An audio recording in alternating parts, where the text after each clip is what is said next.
All right, let's get started. I know a few other people are going to be filtering on as we go, but we've got a lot to cover this evening.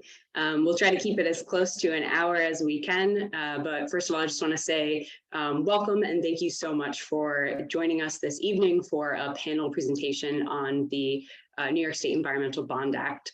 We're really thrilled to be joined by three presenters this evening who are going to give you additional information on the Bond Act and how it will affect New York State if enacted.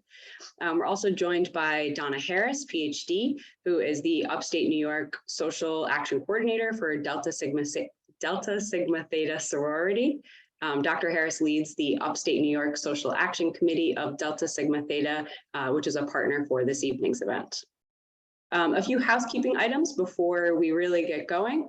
So as always, just make sure that your line is muted. If you have any questions, we're going to take most of our questions at the end of the presentation, but please plug your questions into the Q&A section at the bottom of your screen.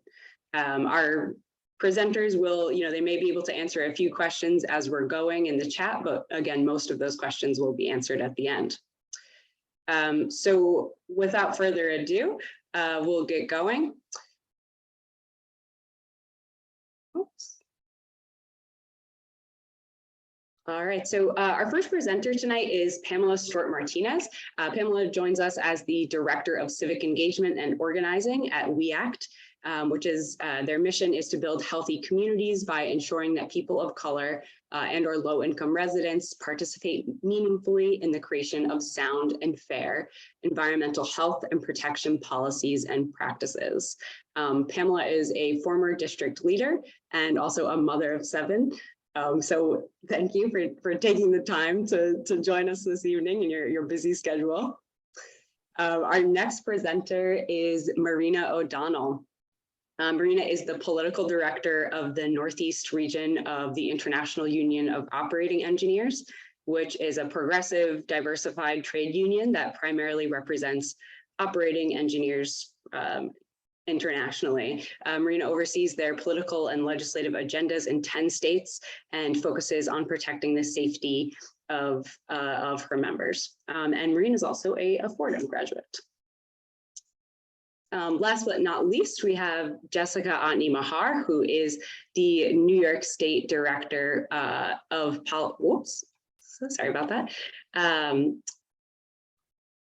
Policy and Strategy for the Nature Conservancy, which is a global environmental nonprofit group working to create a world where people and nature can thrive.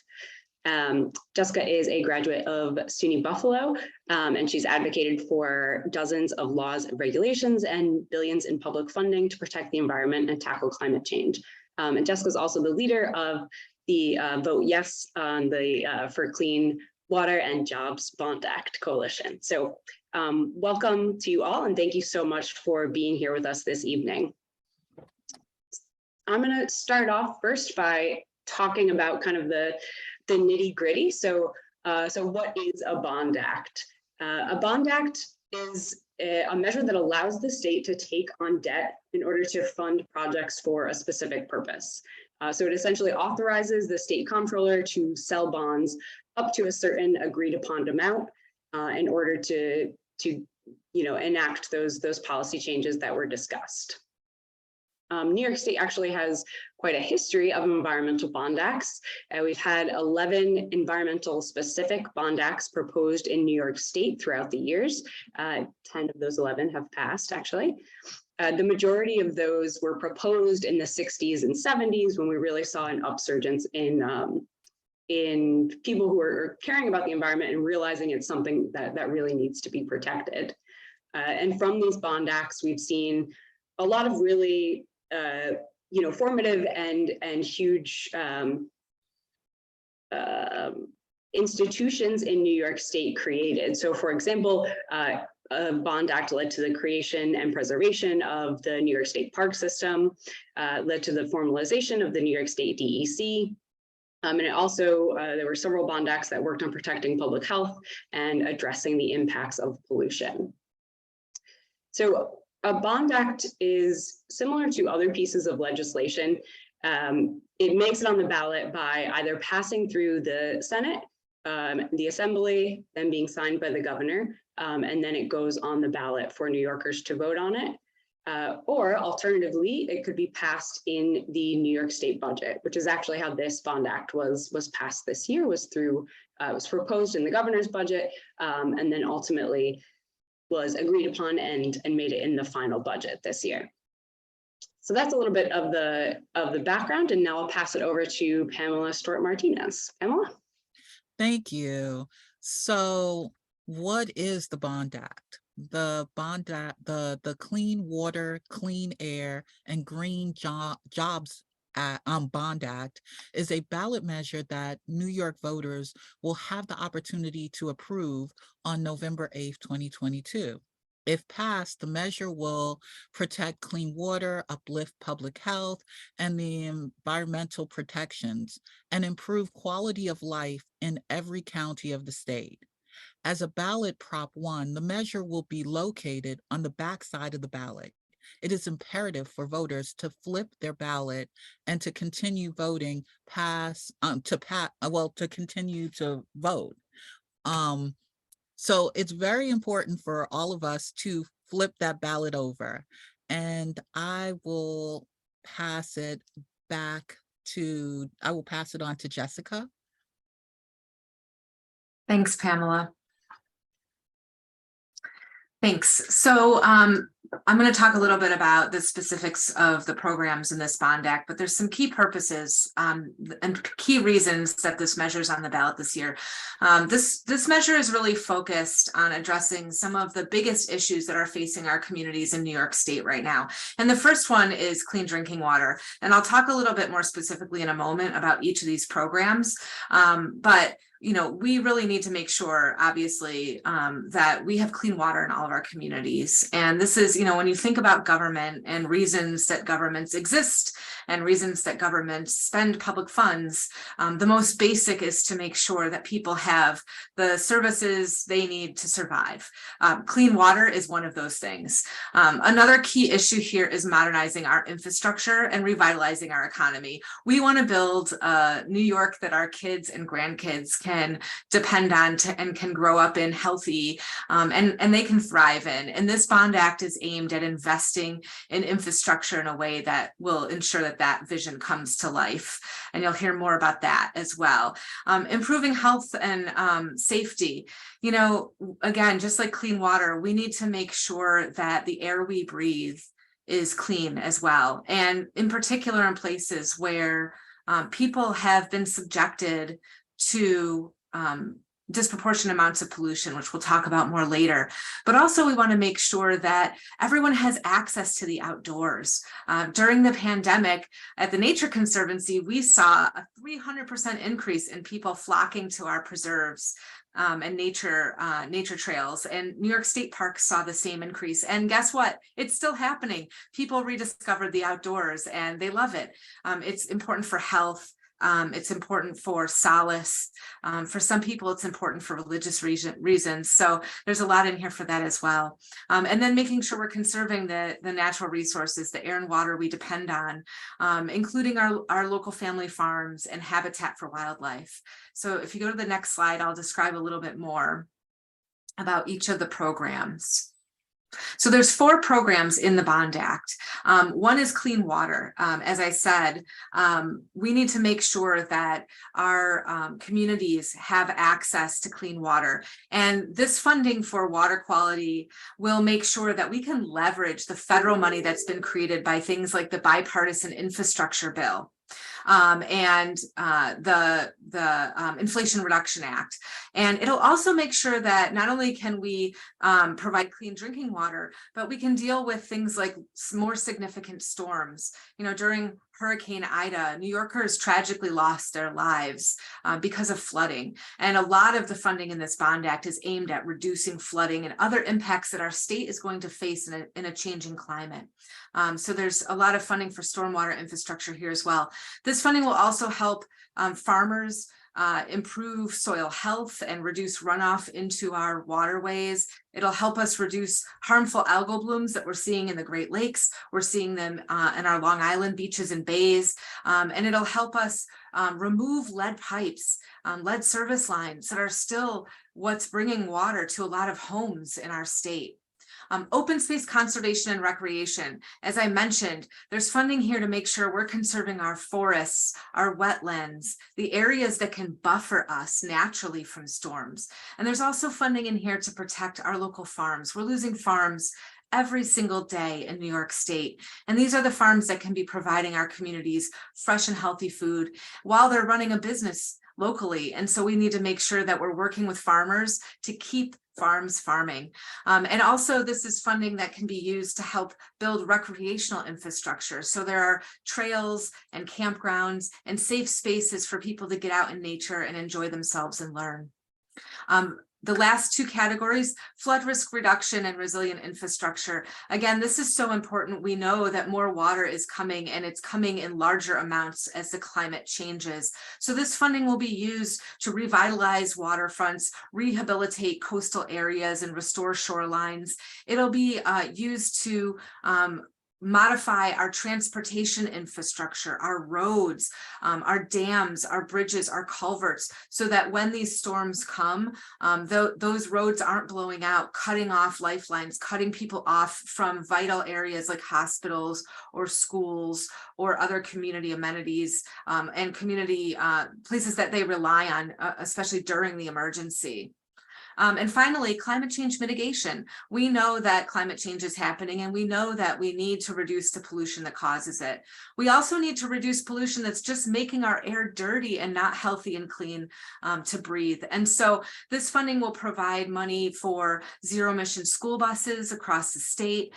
It'll pay for renewable energy siting and energy efficiency at state-owned properties, SUNY and CUNY facilities, community colleges, and public schools. And we know that when we make buildings more energy efficient and upgrade things like their HVAC systems, the heating and air conditioning, we can also provide greater air filtration. So this is good for our kids and the teachers who teach them and the other workers in the schools. There's also funding in here to deal with the impact of heat. Just like flooding, heat is a deadly threat to our people here in New York due to climate change. And there are a lot of New Yorkers that have nowhere to go when a heat wave comes. A lot of those New Yorkers live in neighborhoods where there's also higher incidence of different kinds of ailments and comorbidities like diabetes and heart disease and asthma. And so we need to make sure that we're investing in things like our urban forest and doing it in an equitable way. A lot of those same neighborhoods don't have nature, they don't have trees. But we also need to make sure that we're investing in things like community cooling centers and reflective roofs so that all of the strategies are on the table and our people are protected from those threats that we're facing. It's over to you, Marina. Great, thank you, Jessica. So the flip side of that is obviously we're getting a lot of benefits to our health and environment, but the other added benefit to this project is the jobs that it will create.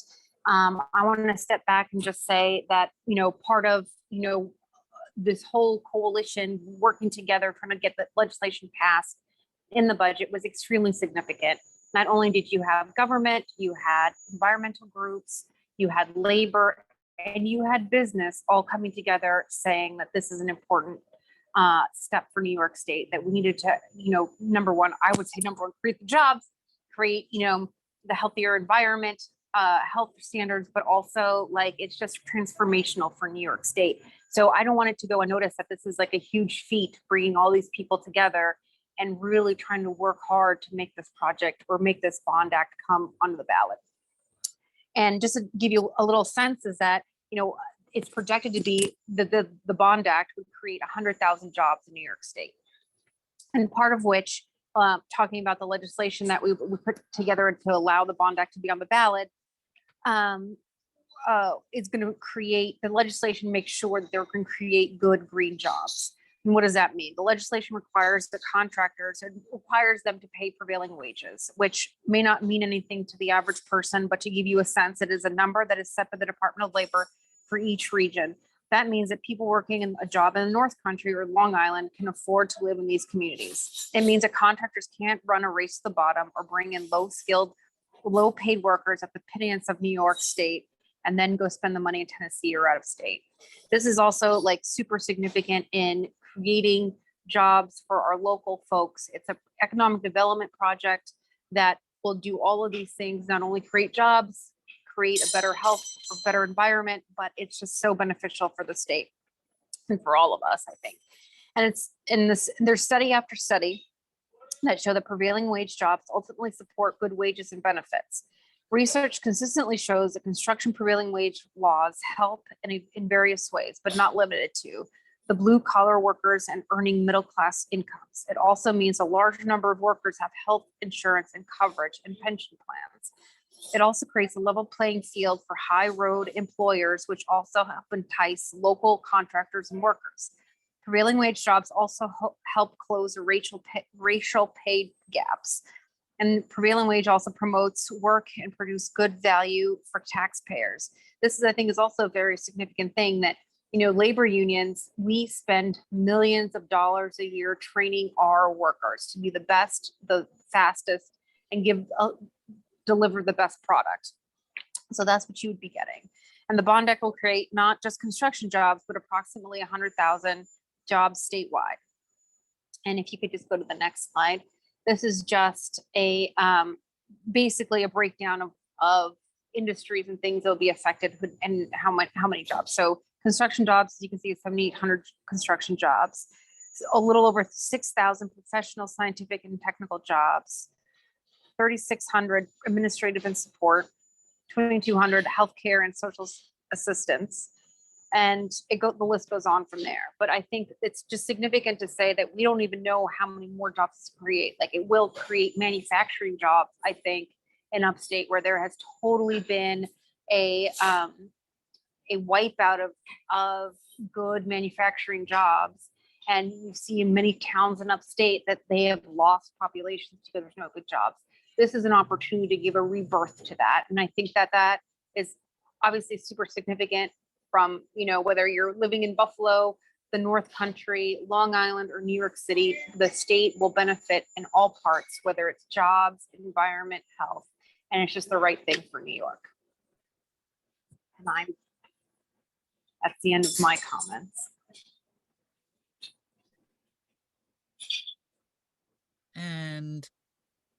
And what the Bond Act also offers is it invests in disadvantaged communities, because let's be honest, every New Yorker deserves clean air to breathe, clean water to drink, and access to nature.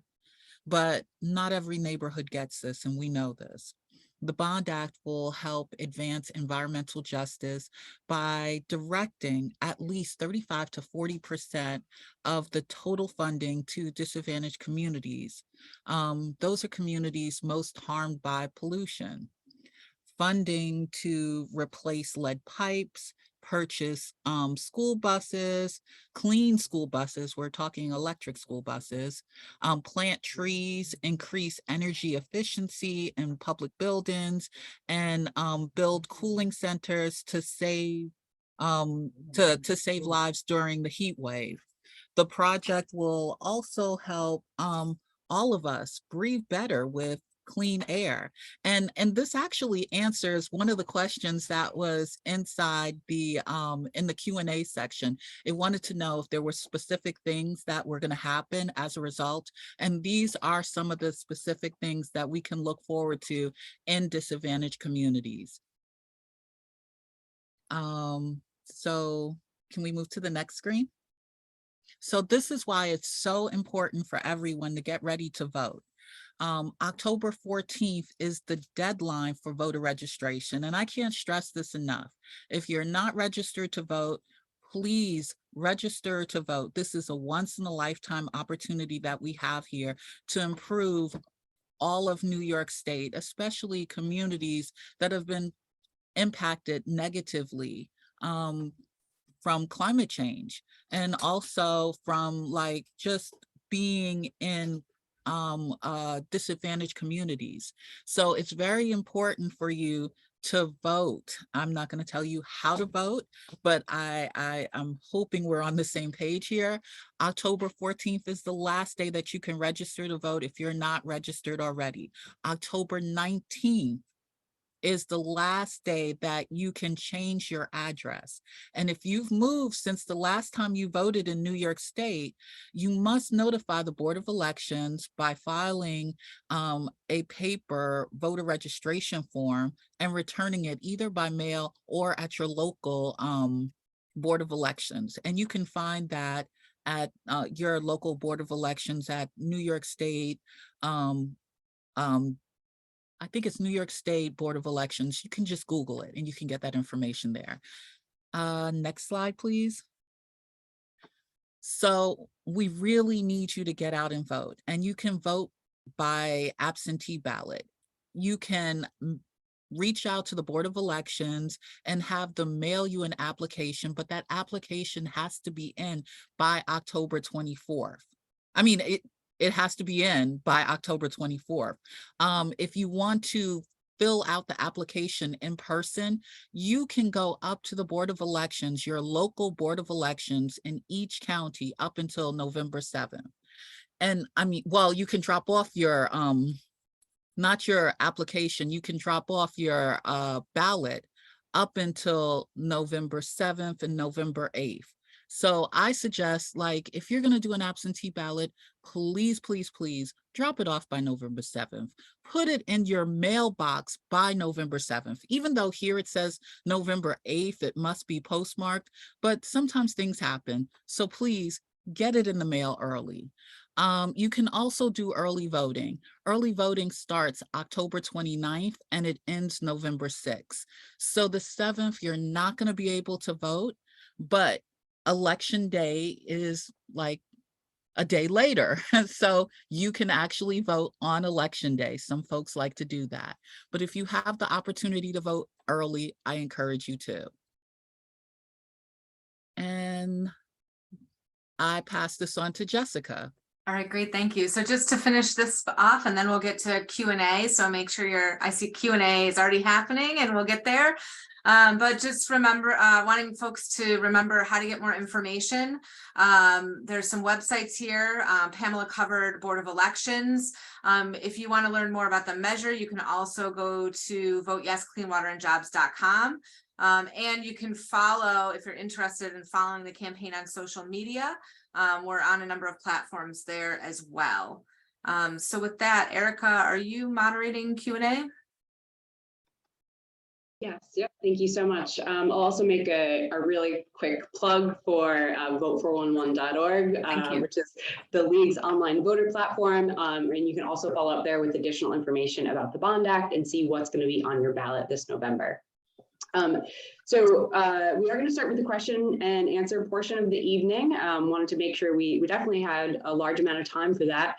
Before we do, I do want to say that the League of Women Voters does fully support the Bond Act and is a part of the Bond Act Coalition. We'll be voting yes when we flip our ballots over on November 8th.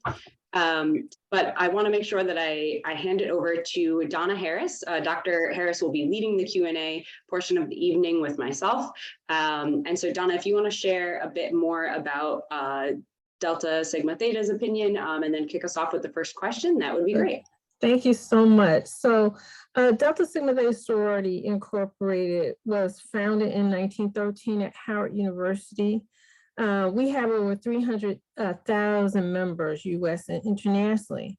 So I represent the Upstate New York Social Action Committee that includes chapters from Albany West, including Buffalo, Ithaca, Rochester, and Syracuse, and Binghamton, which is Appalachian alumni chapter. So Delta Sigma Theta is nonpartisan, and we are not taking a position on the ballot proposition, but the sorority has 3 resolutions that have been adopted at previous national conventions that align with the legislation. And some of the resolutions focus on water pollution and its negative effects on the Black community that was adopted in 2010, a resolution addressing the lack of energy policy and global environmental responsibility. Both of the last two resolutions were adopted in 2008, which provides guidelines for our members in terms of how to advocate around these issues. So I will pose the first question, and there are lots of great questions in the chat and Q&A, but my first question is, how will the Clean Air, Clean Water and Green Jobs funds be distributed to communities? Will they be done via grants making process? How do we understand how the money will flow? Yeah, I can take that. That's a great question. It will be done via grant making, and actually, I might be able to cover a couple of the questions I've seen in that list there. But a lot of people have also been asking about the text of the measure. This measure was enacted in 2 state budgets. We're in kind of a weird situation because this actually started back in 2020, and it was proposed by our previous governor, and it was then removed from the ballot because as this was being finalized in the 2020 state budget, the world was locking down because of the COVID pandemic, and no one knew what was going to happen with anything. And so the measure was taken off the ballot. It was then reauthorized in this year's state budget and finalized, and it was changed. So the language is in those 2 state budgets.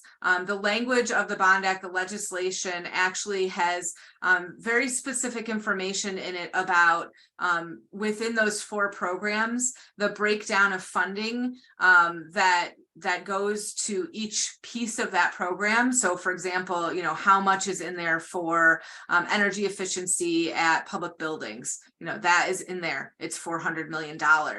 So each of those is specifically spelled out. It's also spelled out which state agencies will be administering the programs, and they will be done in many cases, in most cases, through requests for proposals. I don't think they'll issue an RFP to their own state agencies for things like that, but other than that, there's a huge opportunity here actually for the state to be leveraging this Bond Act funding with the federal funding that's going to be coming to New York State from the Bipartisan Infrastructure Bill and the Inflation Reduction Act. And the reason that's so important is most of those federal programs actually rely on local match, and this will provide local match. So there is language in the Bond Act guiding how much is being spent on what purpose.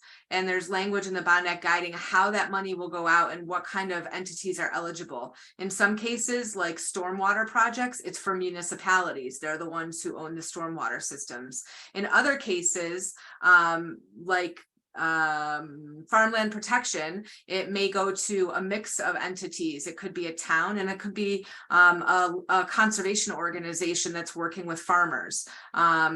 So it just depends on the program. And then I will also add that there is also annual reporting requirements in this measure, which is important for transparency and accountability to the public and to the legislature. So every year, the state must issue a report on how these funds are being expended, both how much is going out the door each year and where those funds are going. And that report is required to be delivered to the legislature as well as publicly posted so that all of you will have access to that information as well. Thanks, Jessica. And to also address some of the questions that we have about the specific language that's in the bill, that language might not be on the Board of Elections website, but you should be able to find that language and the exact text of the bill on the New York State Senate website. And I can see if I can pull the website and plug it into the chat for everyone. But you can read that detail until your heart's content. It's a long document and it's all in there. All right, so we've kind of gonna go to the chat here for questions, and we've kind of answered some of these. So one of the questions is, does Governor Hochul support this? What are the arguments against passing this act? And what is the current New York debt, and will this be added to it? Who will decide how the money is distributed? So that last question was kind of answered. Jessica, I'm not sure if I'll hand this over to you to answer most of this, and Pamela, if you want to hop in, feel free to. Sure, happy to. Yes, Governor Hochul supports this. She actually supported it as it was reshaped by the legislature and by her team through the budget negotiations. And we're really excited about that. You know, the arguments against passing this, look, the environment isn't always the first thing on people's list. And I think that what's important about this bond act is obviously the Nature Conservancy supports it because we care a lot about environmental conservation and, you know, dealing with issues, particularly around climate change and clean water. But certainly, as you heard from Marina, this job has huge economic benefits. So, you know, I understand, you know, again, when I go into the voting booth, the environment is always my number one issue, but it might not be for everyone. There's a lot in this for everyone, no matter what your number one issue is, whether it's the economy, whether it's your kids. You know, there's benefits here for everyone. And then I'll just say on the state debt. So I can tell you, you can look at the New York State Financial Plan on the Division of Budget website right now. State debt service as a percentage of all of the funds that the state receives is currently 5.2%. I just looked it up because I saw that question pop up and I wanted to have the exact answer for you. The financial plan is planning for that percentage of debt as a percentage of all funds received to drop in the upcoming fiscal years from 5.2% to 3.6% and then 3.5%. So what the financial and what's great about this bond act is it is budgeted in the state's financial plan, which means the state is planning to incur that level. The state borrows money all the time. This is not very, you know, it's not special. What's special about the bond act is this is a moment where the state is not going to just borrow money. They're going to ask the voter if they should borrow this money. And this is an opportunity for voters to say, I want a portion of the money I pay into the system already to be dedicated to these purposes. And I think that's really exciting. Thanks so much, Jessica. Oh, go ahead, Pamela. And I just want to add, if we're going to go into debt, we should go into debt that in a way that's good for us. So how can we not go into debt to ensure that our water quality is good in the state? We want clean water. We want people to be healthy. We want clean air. The amount of money that we would spend in situations where people are unhealthy, it outweighs any debt that we can put going forward. This is actually upfront money to protect us on the back end, and people should look at it in that way. You know, we don't want to be in a situation where folks are ill or example, I'm not sure how many people followed the water troubles in a public housing development in New York City. That was a very scary situation. And we've heard about other instances in different states and in different parts of our state where there were issues with water. That doesn't have to be the case.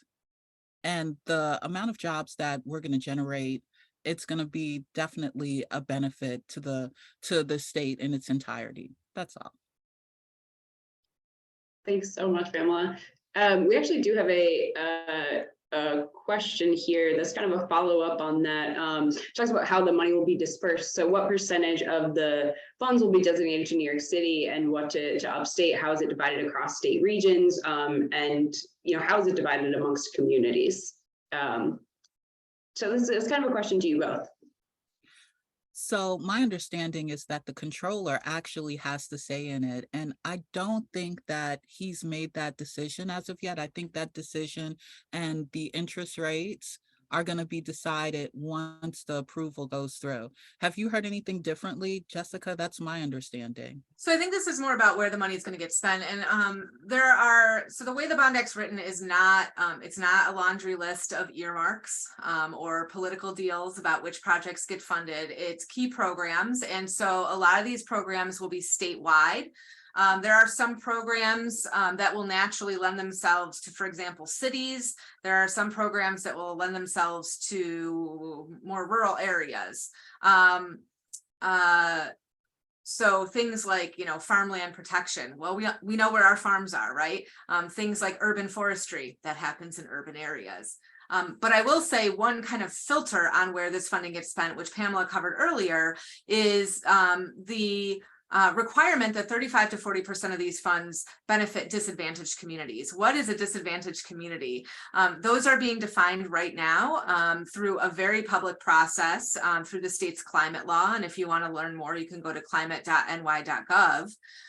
But through information from the Climate Justice Working Group, which I believe WEACT is on, and also, state agency experts and extensive public comment. These communities have been identified through data, and it's data about where environmental pollution has impacted people. It's data about socioeconomic conditions. There's racial data, there's data about employment, there's data about income.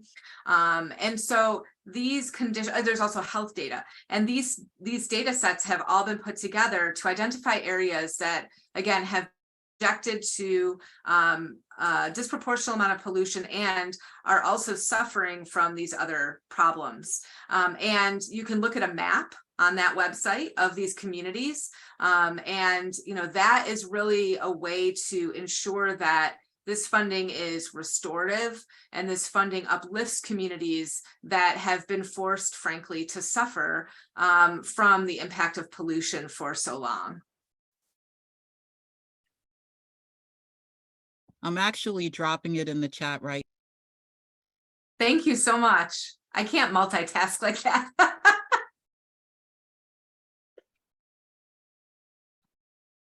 Thanks, Pamela. I'll send this out to everyone. We also, in the questions and answers, we've got multiple questions, people asking about lawn signs. Jessica, is it too late to order a lawn sign? What's the latest on that? Would you believe it if I told you I spent my mornings sorting a few thousand lawn signs? They're going out to organizations around the state tomorrow and the rest of this week. What I will do is find the email for the campaign so that people can get connected up with an organization that is receiving a batch of lawn signs in their area and ask for one. Hopefully we'll get you connected and you can get a lawn sign. There's also, if someone is doing something like an event in a community and wants information or literature, we do have a toolkit for organizations that are working in support of the Bond Act. And if people are interested, I can provide that. I'll drop my email in the chat for everyone as well. Perfect. Thanks, Jessica. And I just want to note that Marina had to hop off early, but if you do have any labor specific questions, I've also plugged her email in the chat. So feel free to reach out to her directly, or you can reach me at Erica, ERICA at lwvny.org. So can I jump in? There was a question specifically around Buffalo. Buffalo has some of the oldest housing stock filled with lead. Can you talk about how much money will be impactful on the east side of Buffalo to remove lead pipes and lead related issues? So I love a question about Buffalo because I'm a UB grad, so thank you for that. There is not a decision yet about where these funds are going to be dispersed. That's going to be through a public request for proposals process. There is at least $200 million that could go towards projects like that in this measure. And so once, I think the state folks are trying to walk a fine line of beginning preparations behind the scenes to think about how they would utilize these funds and make sure that they're dispersed in a public way. They're hearing the requests for transparency, and they don't know if it's going to pass yet, which is why we're so focused on this November. But certainly there will be RFPs coming out, requests for proposals, so that communities can be, putting in requests where projects like that are needed in the community.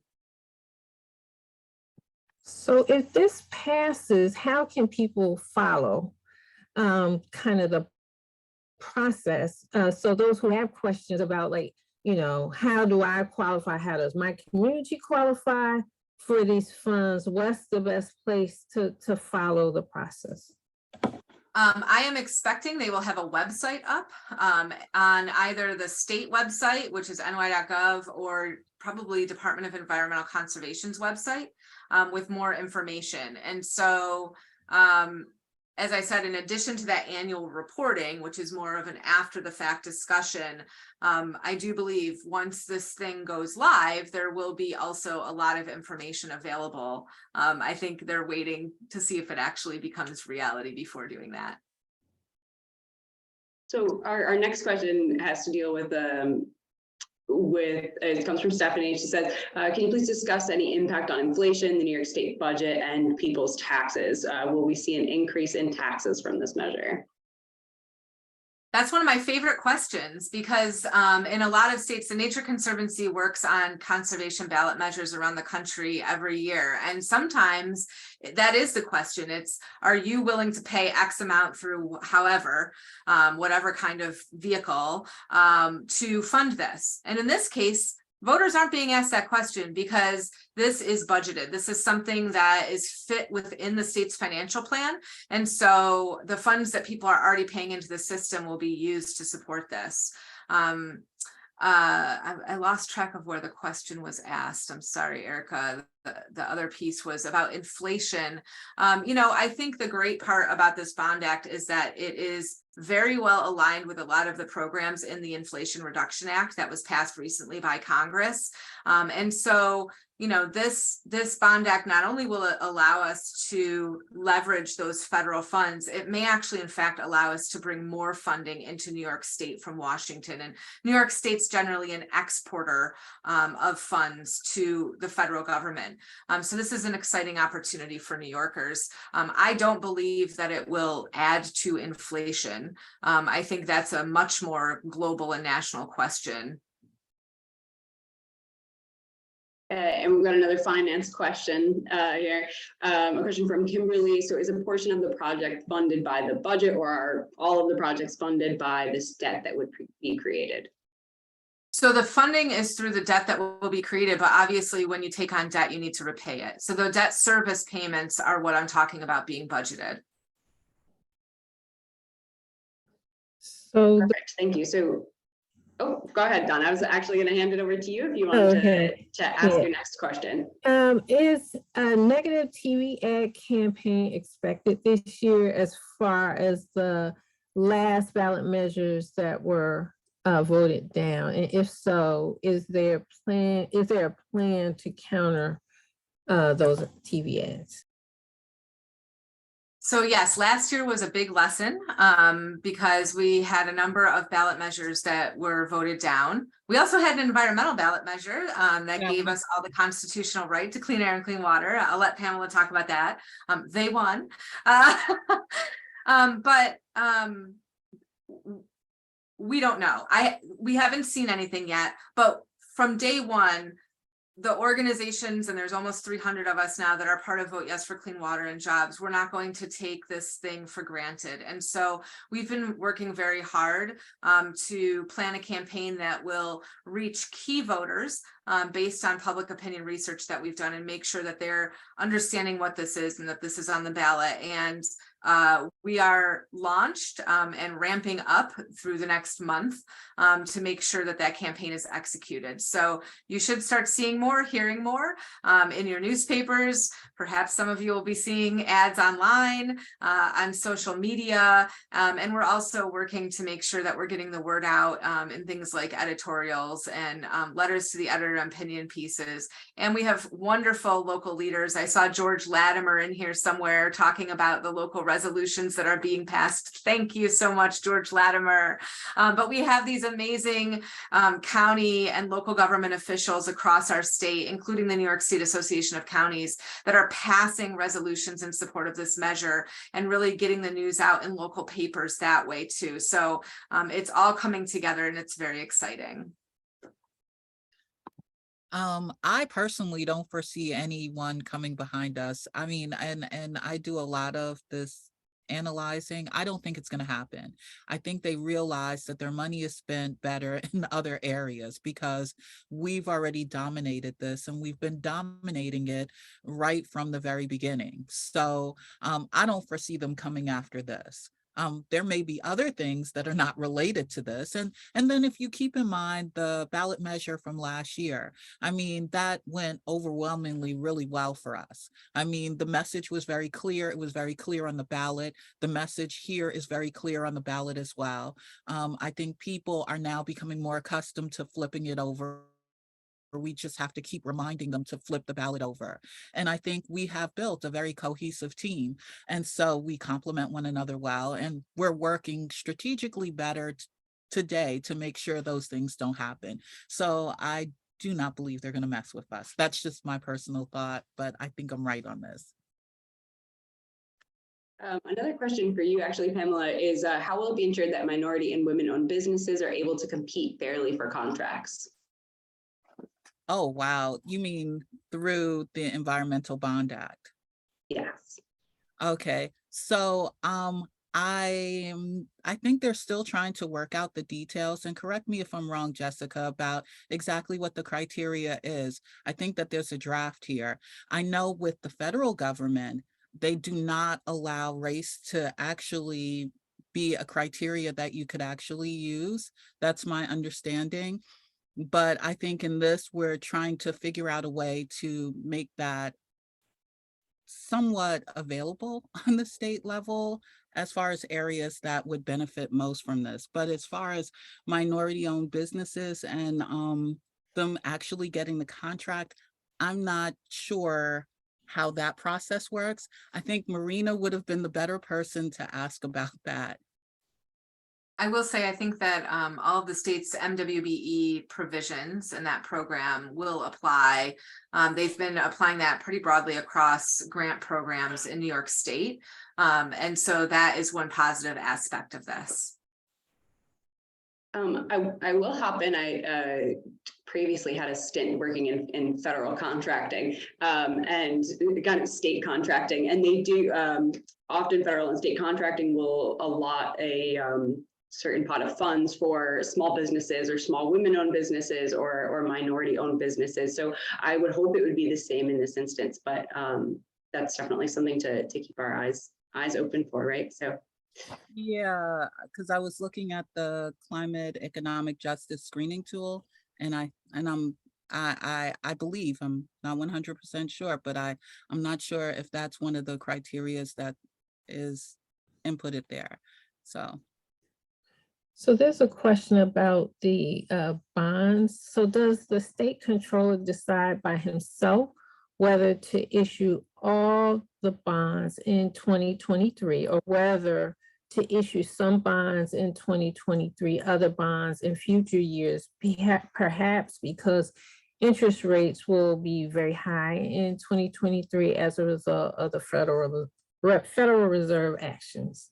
So the answer to that is no. The state controller is authorized to issue debt up to a certain amount in accordance with the purposes laid out in the legislation. The management of that is going to be worked with also people like people at the state division of budget. And so, you know, there is a debt ceiling in New York, right? There are debt controls in our state law. And so, again, this is something that's built into the financial plan, and the pacing of spending will need to accordingly ensure that they have the room there, and balancing this with the other, you know, the other kinds of bonding that they're doing across the state budget. There's a lot of what we refer to as backdoor bonding that goes on in the New York State budget. So our next question comes from Pat, and Pat asks, is it a majority wins approach, or is there a required number of votes to be achieved in order for this to pass? It's majority wins. So that's why people need to flip over the ballot and vote. Again, technically not supposed to say which way they should vote, but I think people are more interested in, well, please vote. And I will just add, yes, your vote will matter.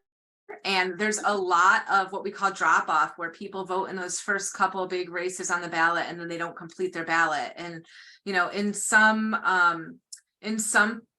places, and I actually believe, for example, Nassau County is one of them, it'll be at the bottom of the front.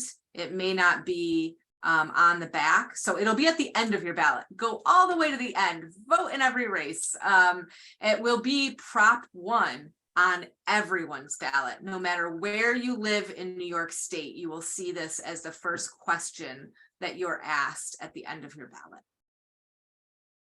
That's a really important thing to note. So thank you both for that. Our next question comes from Charles. Charles is wondering, why was a ballot proposition necessary for this particular bond act?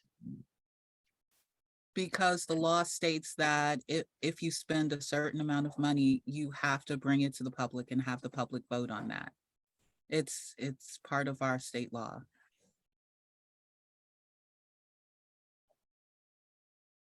Jess? Well, I was going to say, I'll tell you a secret. It wasn't. And in fact, the state has done other programs, like programs for additional funding for water infrastructure that total now the same amount as this. Now, they haven't done it all in 1 year. They haven't done that appropriation all in 1 year, but there's been significant focus. But the great thing about this is it's dedicating it. So, you know, the certainty around this program, the continuity of this program through all the changes that can occur in government, whether it's a gubernatorial change, because we've had a lot of those in the last several years in New York State, some expected, some unexpected, or whether it's a change in the makeup of people at state agencies or the legislature. This program will endure until these funds are spent for these purposes. And that's why a public vote is so important. So there's someone noted that they were unable to access the disadvantaged communities draft. I believe Pamela put in the chat. So there's. Okay, let me try to figure out another way to get to it. There's also another way to get to it. Hold on just a second.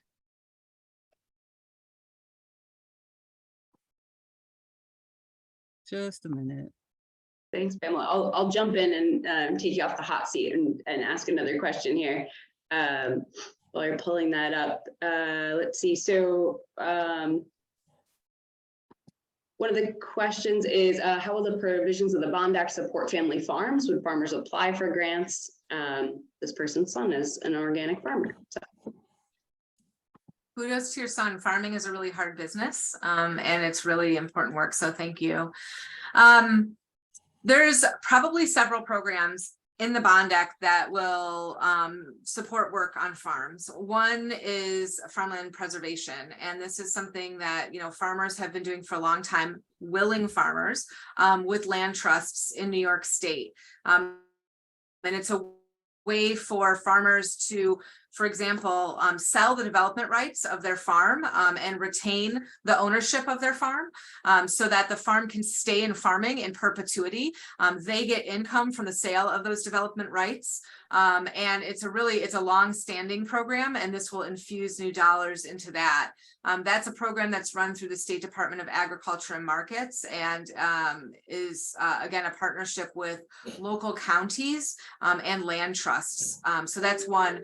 Another is programs that will help farmers create what we call riparian buffers, or areas where they can do plantings to reduce runoff into waterways like streams that may run through the property, and improve soil health, which we know is amazing for the fruits and vegetables that they're growing, and also for climate change and for water quality. It is like a triple benefit. And so a lot of those programs will be done through the State Department of Agriculture and Markets And then also organizations like soil and water conservation districts, which exist in every county of New York State and are really incredible resources for our farmers. And so the great thing is the thinking behind a lot of these programs was important because it's making sure that the right state agencies or the right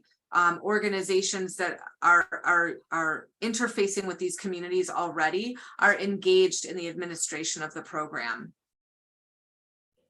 So Mary asks, I live on Lake Erie. Is there any cooperation with Canada and other states?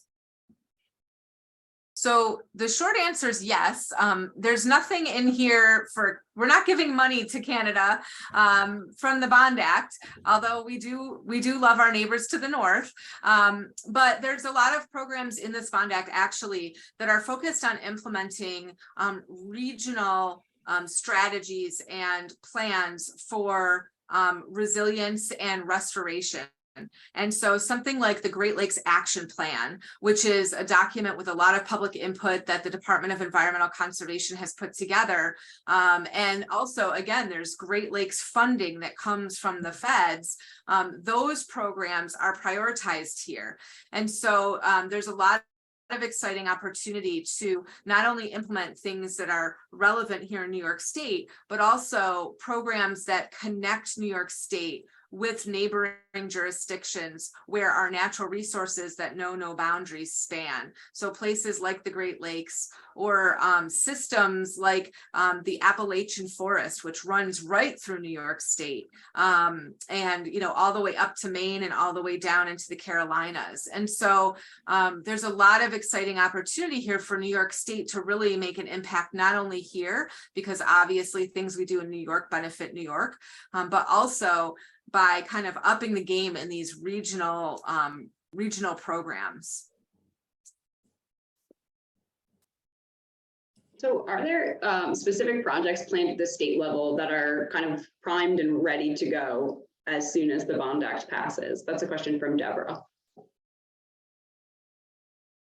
So there's a lot of organizations and a lot of state agencies who I think have their eye on this funding for a lot of exciting projects. There's things like new state parks. There's things like upgrades to SUNY and CUNY facilities. As I said, there's the implementation of clean school buses around New York State. There's a lot of areas where we know we need upgrades to infrastructure because people are living with just a lot of flooding, and it's happening now, not just during big hurricanes, but kind of everyday rains. And even in some places we have sunny day flooding. And so there, like I said, the Bond Act does not include kind of a laundry list of projects that were, someone's earmark. There's going to be a process to make sure these programs are all evaluated based on applications. But I think it's really exciting that there are so many conversations already happening around what could be. And it will be really thrilling to see a lot of those come to life. So what is the relationship between this money from the Bond Act and federal money that's coming in? Yes, so as I said earlier, Congress has passed two big pieces of legislation recently that have programs that are very well aligned with Bond Act programs. The Bipartisan Infrastructure Bill, and more recently the Inflation Reduction Act, which had a tremendous amount of programming in it for the environment and for tackling climate change, both for reducing the pollution that causes climate change, and also both programs for improving our resilience to extreme weather that we're seeing, to heat and to flooding. And so the connection, there's no formal connection, but the connection here is that because these programs are so well aligned, there's a great opportunity for us to have, for example, projects that can apply to a federal agency for funding from one of those two federal laws that's been passed, and then also get funding from the Bond Act as that local match. And we know that a lot of the federal agencies are also going to be passing through funding and having state agencies administer that. So there will be a really exciting opportunity for leverage here. I just want to jump in. We've got a number of questions that are talking about how to how people can help spread the word about the Bond Act, different suggestions for places to hold events. And I want to say the coalition has done a beautiful job really getting the word out and organizing everything beautifully. I know press events are being organized across the state as we speak, and there are a number of other events going on. So that really is the best place to go. The website that I plugged into the chat, if you'd like to join the coalition or be a part of the efforts to support the Bond Act. Anyone else, I can make sure that I catch your info and scoot it on over to Jessica. There's a couple of things in the chat here that I'll make sure I get to you, Jessica. So I wanted to make sure that I addressed that, but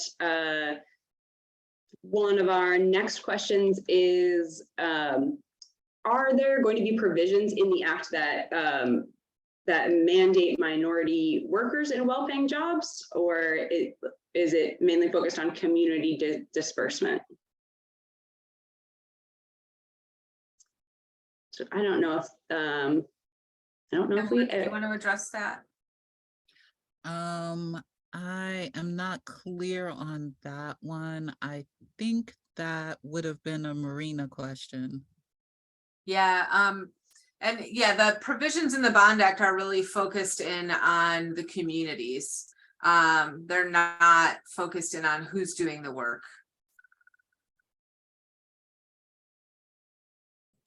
There was yeah, go ahead. a question about whether workforce training was included as part of the Bond Act. So it can't be, because bond acts are, when you bond, you're only able to pay for capital projects. So this money can't pay for kind of soft costs and things like training. However, there are other portions of the budget, and I'm sure Marina would love to talk someone's ear off about this, but there are a lot of programs that different organizations like labor have been involved in, focused on workforce training. That's very important. And WE ACT is moving in the direction of workforce development. So more information coming soon about that. We're just starting to develop that program. I think there's concern about if there are jobs and people don't have the training, then you can't get access to these positions. I know that's some of the things that we were concerned about. How do you get access to the green jobs? Are they new technology? Kind of what certification, education do you need to gain access to those jobs? Well, that is definitely a Marina question, but I know at WE ACT, like I said, we have a workforce development team, and we years ago started training folks to get their OSHA certification, their SST, and also we had a training for solar panels, and they're doing some other stuff with Heliogens. I'm sure I'm mispronouncing it, but it relates to solar as well. So, I mean, there are programs out there, and I imagine there are going to be more programs soon. So definitely reach out to Marina and reach out to me at WE ACT, and we can look into some stuff and see what we can help folks with. And I can put my email in the chat. Or it seems like I have to go through other people to put my information there. So yeah, if you send it, I'll make sure that I think it might only be a host setting. So I'll make sure it gets out to everybody in the chat if you send it over to me. Okay, no problem. But my email is pretty simple. It's pamela@weact.org. So it's pretty easy. I'll put it in the chat. I already got it. Okay, thank you. Yeah, sure thing. Thanks so much for offering to share your email. That's great. Our next question is from Karen. So there's an amendment in the New York State Bill of Rights stating that all New Yorkers have the right to clean air and water. So how will this be used to get these measures enacted? Or will that statute be used when looking at which projects to approve? Well, a lot of these programs are focused on reducing or eliminating pollution to our air and water. So certainly, you know, this Bond Act is in furtherance of providing those things to New Yorkers. Pamela, I don't know if you wanted to say more about that.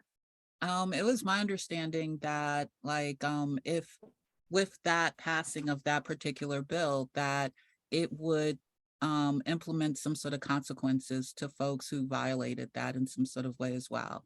So, I mean, we really do need to reach out to folks and find out how they're going to push that agenda going forward. Can the data on childhood asthma incidents be applied to air pollution remediation?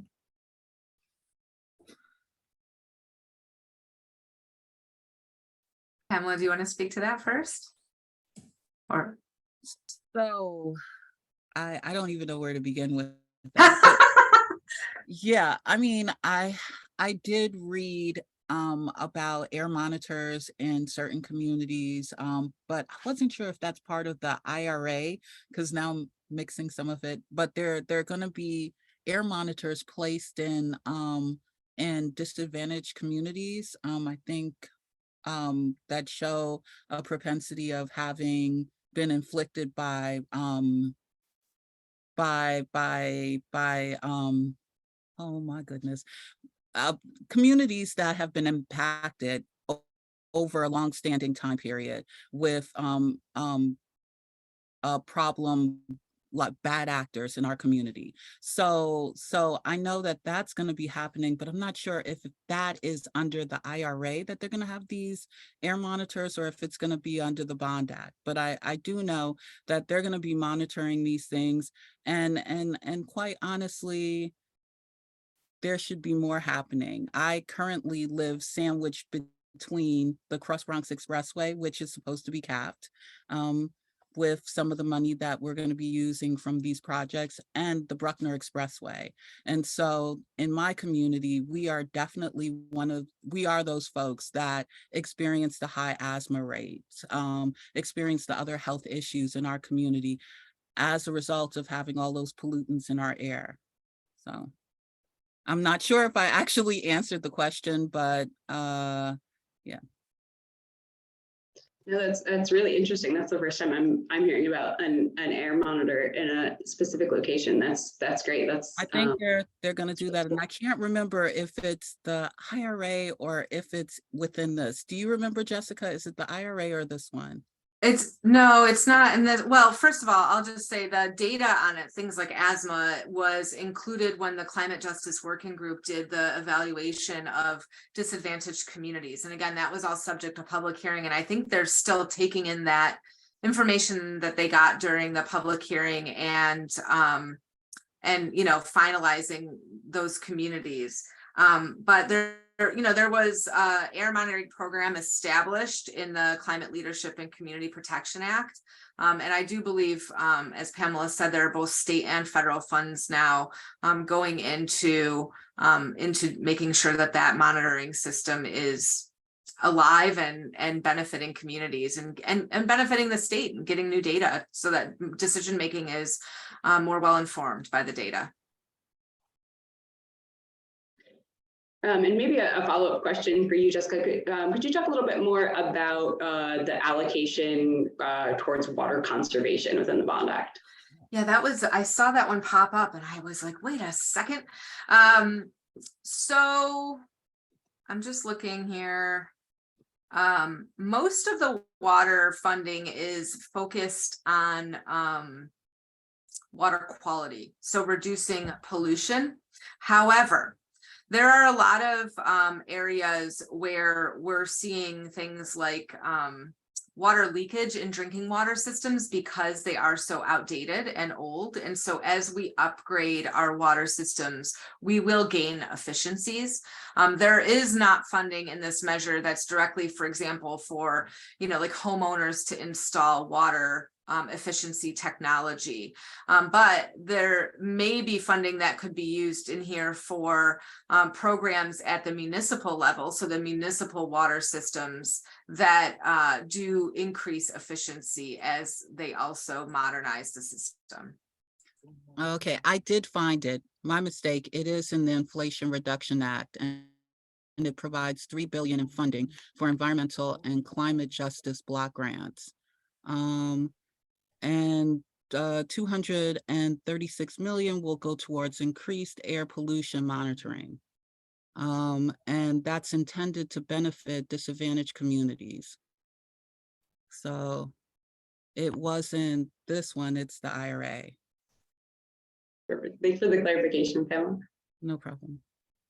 So how will private industry be affected by this bond act? My hope is that companies that are responsible for polluting many waterways will not be able to undo any good that comes from implementation of this act. So the Bond Act is not policy, it's a funding program. There may actually be opportunities to eliminate pollution from some kind of industrial source, for example, through this Bond Act. We have a lot of business groups that are in the coalition now and supporting this. A lot of businesses are very interested in making sure that pollution in communities is reduced. And my hope is also that there isn't, pollution that undoes progress made here. And I think separately, obviously that's not part of this measure, that we have really incredible advocates in New York. We have a very rich, and I mean that by diverse and large environmental advocacy community, as well as people within government who really want to make sure that we're moving forward on these issues. And we need to continue to improve our laws and regulations so that our waterways stay as free of pollution as possible.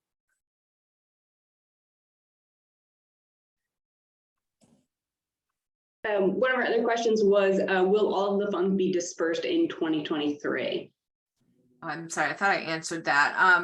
No, it would be a lot to get $4 billion out the door through a program in 1 year. I mean, they need to start educating communities and the public about this so that organizations can apply. They need to issue RFPs publicly. They need to review those and evaluate them and award grants. And a lot of these programs may be that they're reimbursement programs. So it may be some time between when awards are made and when payments go out. So no, it will not all be spent in 1 year. Yes, we want them to spend it as quickly and efficiently and effectively as possible. So how are the projects paid for by the Bond Act funds overseen by the state? I'm not sure whether you answered that question, Jessica. I was trying and I couldn't type and talk at the same time. So I have a draft response that I'll read.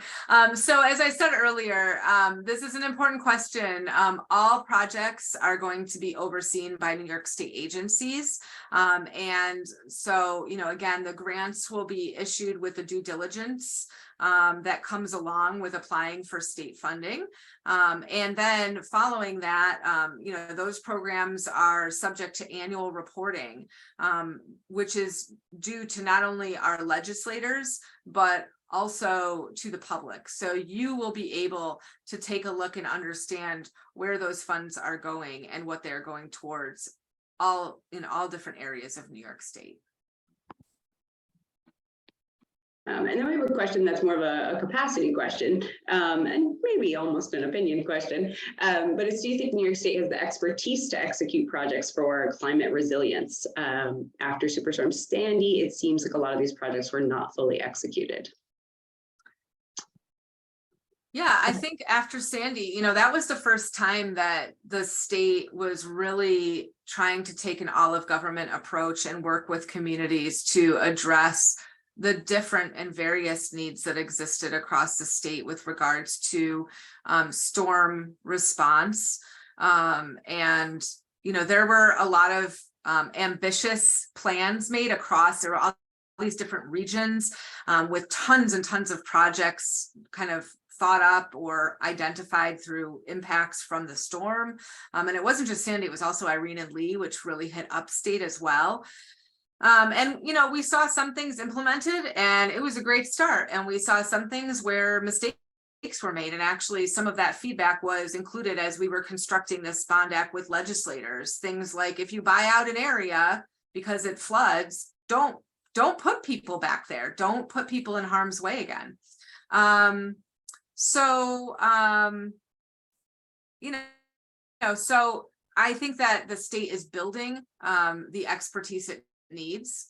And I think that there are a lot of local governments and NGOs who have learned a lot, who are ready and at the table and will be receiving funds to build resilience with this bond measure. So what types of projects will we see in upstate Rochester, Buffalo area as it pertains to climate change and air quality?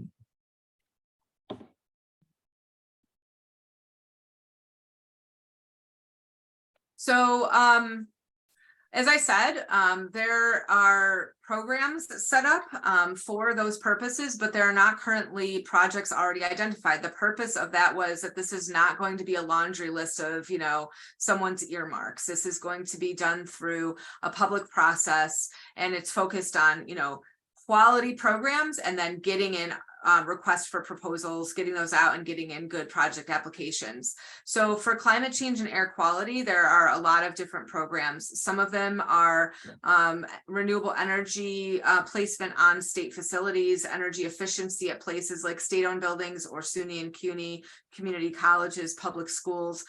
There are also the zero emission school buses and supporting infrastructure.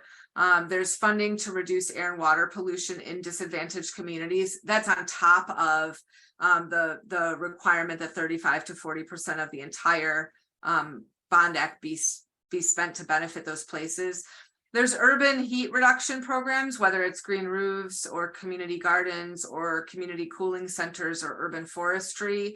And then there's also funding. Sorry, I lost my place. I was just looking through.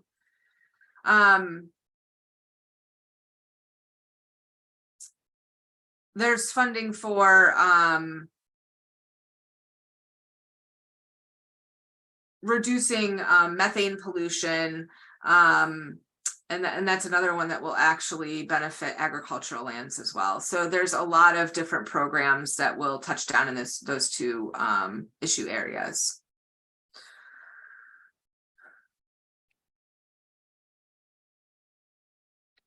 Thank you. And thank you so much to our panelists and our crew for hanging in here. I know we're going slightly over our hour goal, but we do have just a few more questions to ask before wrapping up for the evening. Jessica, is there any money allocated for sewer system upgrades or odor mitigation for those living near wastewater treatment plants? There are a lot of dollars for sewer system upgrades. So that would include, sewer systems themselves. There's also funding in there for places in our state where people are currently on septic systems and they want to either be added to a sewer district. This is happening a lot right now on Long Island. Or they want to upgrade to a septic system that reduces nitrogen pollution. Those are also things that are happening on Long Island, but also in places like the Finger Lakes and areas in the Adirondacks and the Thousand Islands. I mean, it's a statewide program, but obviously those are like kind of the hot spots. I don't know the answer to the question about odor mitigation, where that would come in as part of a sewer, a wastewater treatment plant upgrade. Certainly there is funding for that. But I don't know, I don't know what else is required for that because I am not an expert on odor mitigation from wastewater treatment. So I would have to find out a little bit more about that, Ruth. So Jeff has put in the Q&A, he's found opposition to bond, Yes. and it says New Yorkers do not need another $4.2 billion in public debt together with its resulting debt service due to actions by the Federal Reserve, and will be issued at the highest interest rates New Yorkers have seen in decades, said New York State Conservative Party Chairman Gerard Kassar. We fear New York State's reputation for unchecked spending will result in the possibility of the state legislature spending the entirety of the $4.2 billion on projects that should be paid with existing authorized debt, new federal resources, and pay as you go where possible. Can you respond to that claim about the money being available from other sources? Well, I'll start by saying the New York State Conservative Party opposes spending money. They're for small government. This is a big spending package. Let's be upfront about that. Yes, there is opposition from that party. I don't believe they're putting together a paid opposition campaign. It's unfortunate, and we're hopeful that there's still bipartisan support for this measure, which we've seen. We've seen state legislators from the Republican Party, and we're thankful for this, that they recognize that this is exactly the kind of spending government should be doing. Multiple Republican members of the Long Island legislative delegation came to a Bond Act press event a few weeks ago to talk just about that, if we're going to pay taxes, this is the kind of spending that our state tax dollars should be directed at. Clean water, clean air, public infrastructure. These are the things that depend on the Conservative Party, and conservatives generally speaking are for small government. If you want to think about the most kind of basic purpose of government, it's to protect people's health and welfare. And that's directly what this Bond Act does. And so, yes, the Conservative Party opposes this. I think that's unfortunate, and we're happy to have bipartisan support and, diverse support from others. Thanks, Jessica. So we just have one final question, and then we're going to wrap everything up tonight. So the last question is, will there be funding to help farmers move towards regenerative farming, especially so they can sequester more carbon? Yep. So I talked a little bit earlier about soil health. There is also funding specifically for farmers to reduce carbon through, their natural and working lands. And so that is absolutely part of this program. Thanks so much. Oh, go ahead, Pamela. Oh, I don't know if we should end on this, but I did do a little research just now, and I checked and I saw that in 2021, Governor Cuomo anticipated spending about $31 billion on health issues during that time period. So imagine if we got ahead of the game and we actually ensured that people were healthier, how much we could cut down our spending on some of these health issues that people deal with on a regular basis because of their outdoor and indoor environmental pollutants that are happening all across the state. I'm just throwing that out there. I think that's a great note to end on, actually, and all the more reason why people need to get out to their voting site, to flip over their ballot, and to vote on the Environmental Bond Act. I want to make another quick plug for vote411.org. Find out more about the Bond Act, what's on your ballot. You can also learn more at voteyescleanwaterandjobs.com. I'm going to plug that into the chat right now. I just want to thank all of our multitasking here. I want to thank all of our panelists for presenting this evening. I want to thank our co-moderator, Donna Harris, and thank you all for joining us. Certainly reach out if you have any additional questions, and let's get out and vote this November. Thanks so much, everybody, and have a great evening.